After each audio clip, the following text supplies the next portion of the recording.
ఇక దాడుల విషయంలో అమెరికా ఇజ్రాయెల్ మధ్య విభేదాలున్నట్లు తెలుస్తోంది.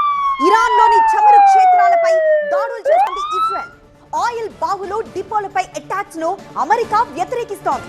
ఇరాన్లో శనివారం ఒక్కరోజే 30 ఆయిల్ డిపోలపై ఇజ్రాయెల్ దాడులు చేసింది.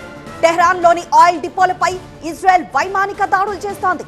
చమురు క్షేత్రాలపై దాడులు సరికాదని అమెరికా మిలిటరీ అధికారులు అంటున్నారు. అమెరికా వాదనతో విభేదిస్తోంది ఇజ్రాయెల్. క్రూడ్ ఆయిల్ ను తాము మద్దతిచ్చే తీవ్రవాద సంస్థలకు ఇరాన్ సరఫరా చేస్తోందని ఇజ్రాయెల్ వాదిస్తోంది. ముడి చమురును టార్గెట్ చేస్తే ఇరాన్ ప్రభుత్వంపై అక్కడి ప్రజలకు సానుభూతి మద్దతు పెరగచ్చని అమెరికా వాదిస్తోంది.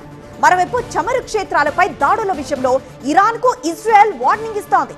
తాము ప్రతి దాడులు పెంచితే క్రూడ్ ధర $200లకు చేరొచ్చని ఇరాన్ సైనిక ప్రతినిధి హెచ్చరించారు. యుద్ధం రెండో వారంలోకి అడుగుపెట్టింది. ఇరాన్ పై భీకర దాడులకు ట్రంప్ ప్లాన్ చేశారు.